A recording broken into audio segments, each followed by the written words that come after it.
And we're back for our fourth and final segment. And as I said before, this is just going to be recapping some news around the league, a good amount of stories. We actually have a good amount of baseball news, so I'm very excited. Usually we would have that on Mondays, but this is news that happened today, not just over the weekend. So that is very exciting to me, and I'm sure to people who are watching this, 'cause I'm sure you like baseball as well. So, first we're going to talk about news that broke earlier this morning. I made a short on this as well, so be sure to check that out on the YouTube channel. Liam Hendriks, he is signing with the Boston Red Sox on a 2-year deal worth $20 million with a mutual option for the third. Now, this is something that is very interesting to me. I actually had a full segment dedicated to him and the player we're going to talk about next. I'm sure you can guess who that is. So that is on our YouTube channel as well, so if you want to check that out, it's about injured free agents. So, yeah, Liam Hendriks, this is interesting. So we heard Wednesday that Jeff Passan reported, the top baseball insider, of course, that Liam Hendriks has set a hard deadline for Thursday to sign with the team. He had multiple offers, and he was weighing it, and he was going to sign. So I was like, okay, cool. He's going to sign. We're going to get some baseball news. I get to talk about it on the show. It's going to be great. But then he didn't sign. So I thought, okay, you know what? He's rehabbing from injury. He just got over cancer. First of all, what a warrior this guy is. I mean, incredible guy.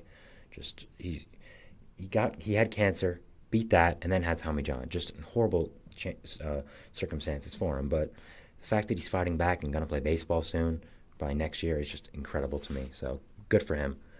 So I was like, okay, he's not going to sign. Going to take a year off, rehab on his own, then sign with the team next year when he's healthy. I thought, okay, not a big deal. Fine. A lot of players probably do it.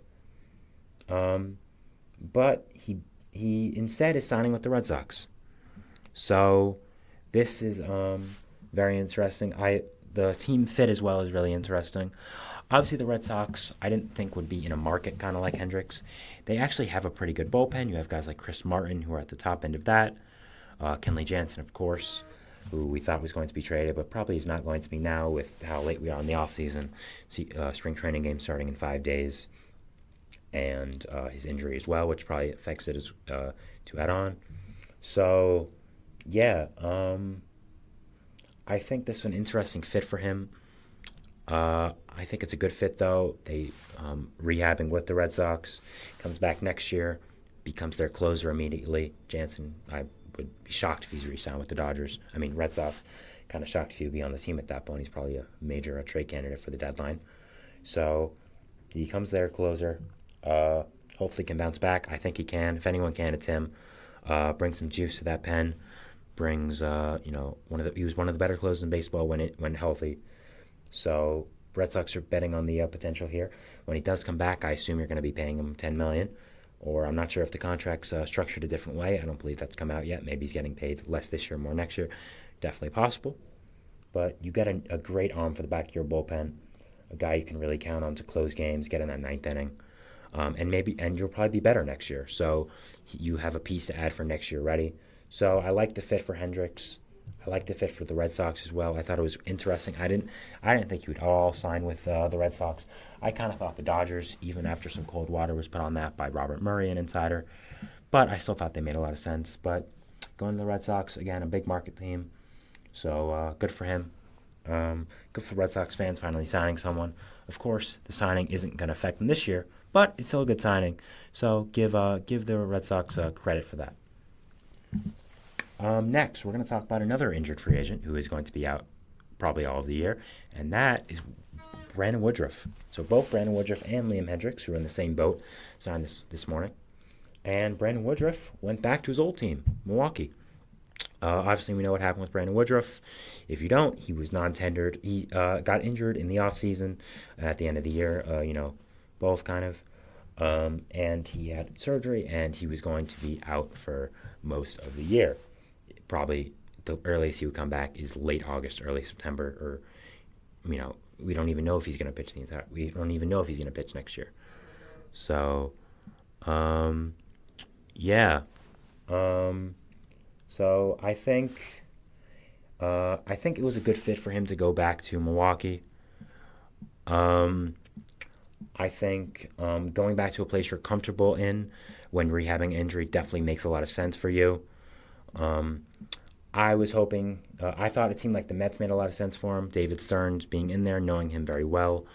The Mets aren't going to be competitive till next year, so I thought it made sense in that way.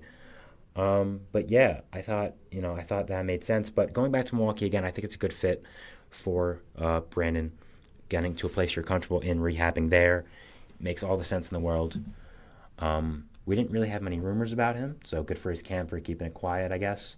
So I didn't really know where he was going to sign. He, in the end, went back to his old team. So, yeah, Milwaukee, I think, is going to be a good team next year. You get Woodruff back, obviously a 2-year deal. You have him, Freddie Peralta, to anchor the rotation. Maybe DL Hall, who you traded for, Corbin Burns for, becomes a really good pitcher. You have a nice top 3 there. They have a good young hitting core, headlined by guys like Sal Frelick, by, of course, Jackson Chourio, who they extended for a long time. Yeah, I think it makes a lot of sense for the player. I think it makes a lot of sense for the team. Overall, a good signing in general for both. I'm finally excited we get some news. Again, so I talked about it before, but I don't think the Brewers are going to be very competitive this season. I just don't see it. They traded Burns. Woodruff's obviously not going to be a factor with how long he's most likely going to be out. Freddie Peralta being your number one guy, not ideal, I would say. So, yeah, I think it makes sense, though, because I think they could be good. They're probably going to be good next year with all the prospects developing, coming up, getting used to. So you add Woodruff, a really good pitcher, maybe an ace. You could argue an ace in this league. So I think it makes a lot of sense for both Milwaukee versus Woodruff. So, yeah. Next, we're going to talk about 2 Mets signings here, minor league. Kind of in the same boat as well. You'll see why. Luke Voit going back to them on a minor league deal, played in Syracuse last season for a little bit, and Ji-Man Choi going to them on a split contract. So they added 2 of the same player, which is interesting. Both Ji-Man Choi, Luke Voit, of course, first base DH types, kind of 4A type players where they're too good for AAA but aren't good in the MLB where they have a starting spot. So, I thought these signings were interesting. If Choi makes the MLB roster, he makes $3.5 million, which is kind of expensive for a depth guy. I'm kind of a little perplexed by these signings, to be honest. I understand it's depth, but how much first base depth do you need with Voit and Choi? So I thought Voit coming back, though, first for him was nice for the Mets. I think it brings good depth, just a good bench bat if someone does get hurt. He can hit righties pretty well. We don't know about lefties, but he hits righties really well. Obviously had pretty good seasons with the Yankees. Not a decent season with the Nationals and the Padres. So I thought it was good depth for the Mets. I thought it was a good choice to bring him back. Again, you always need depth, especially it seemed like the Mets, who are just always plagued by injuries, it seems. So, yeah, that's made a lot of sense, and I'm glad the Mets got it done. Ji-Man Choi, again, I thought it was nice depth for first base. Split contract's interesting. I think he's good bench bat depth if someone gets hurt. If someone's struggling as well, maybe a guy like Beatty, one of the other youngsters, you can bring him up. He can play some DH. Vientos and Beatty, both going to play DH. Their base types. If they're struggling, you can bring up a guy like Ji-Man Choi, like Lou Voit. And they bring you some nice depth, some nice veteran leadership, some nice veteran play. So I just thought it was good depth, good signings. A little confused why they signed both of them, as they're kind of the same role of player. But Stearns knows them both very well, especially Voit, who played in Milwaukee last year. So, yeah. Final topic for Around the League. It is Alek Manoah. There are some reports that he's back in shape and ready to be a factor in the Blue Jays rotation, which I think is great news for the Blue Jays and great news for him. Obviously, Manoah is one of the better young pitchers in baseball. 2 years ago, had a great season with the Blue Jays. Was a Cy Young contender. Kind of looked to be a future of that organization. And then last year, he kind of completely imploded. There were some reports he came to camp out of shape. He was always a more husky guy. To put it nicely, we've all seen him. We all know what it is. We all know what his body shape is, but it didn't really matter because he played well, and we knew, if there's any sport where you can be a little bit bigger and be a world-class athlete, it's baseball. That and football being offensive line, all that kind of stuff, yada yada yada. But he didn't play very well last year. He was one of the worst pitchers in baseball. Got demoted to Single A, which is, it's bad. He wasn't very good in AAA. There were some reports he didn't want to come up to the MLB team, and that he was having some issues with the organization. So that also wasn't great. But I think if he's in the best shape of his life, apparently, if he's back into shape as well, it really helps that Blue Jays team, really helps that rotation, just really helps overall depth. The rotation is one of the Blue Jays' strong suits.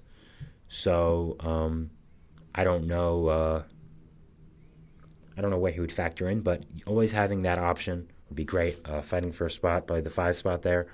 So I think this would be great for the Blue Jays, great for the team, great for himself also to get back out there, be the Alek Manoah we saw a few years ago. Just be a really good player. So I think this is a good sign for things to come for the Blue Jays for the upcoming season, and as well if you're Alek Manoah, who's looking to get your career maybe back on track more than it was. So just to recap here, Liam Hendriks to Boston. I thought it was a really good signing.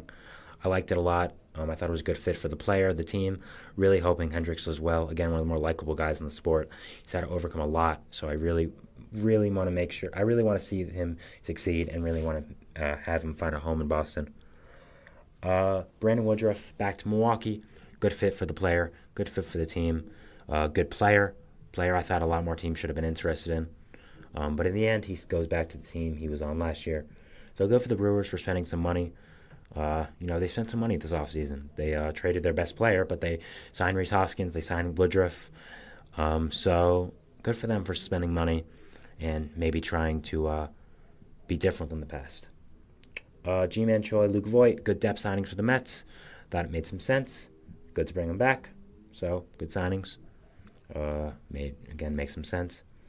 And Alek Manoah, apparently he's back into shape and could be a big deal for the Blue Jays, and maybe another X factor, going back to our other segments with Vladimir Guerrero Jr. in Toronto, and can make them a lot better and makes their pitching a lot better, even though it was a strong suit. You always need depth. You always need more players, so I think it will make a lot of sense and just makes them a lot better. So thank you for tuning in to the GSMC Baseball Podcast, brought to you by the GSMC Sports Network. Your support really means a lot to us, so please remember to subscribe to the show, leave a positive review, subscribe to the channel. We also invite you to follow us on Facebook, on Twitter, on TikTok, on Instagram for more content and updates, just more updates about everything in general. I want to thank you so much for tuning in again. This is my first live stream, so hopefully it went well. Hopefully you guys enjoyed it. And thank you so much for the support and tuning in, and have a wonderful day. Mm-hmm. Mm-hmm. Mm-hmm. Let's go. I wake up to a little bit of drool on my pillow, feel like it's gonna be a bad day. Yeah, I'm tired of shit, and the coffee ain't hit yet, damn ain't that great. I don't wanna go to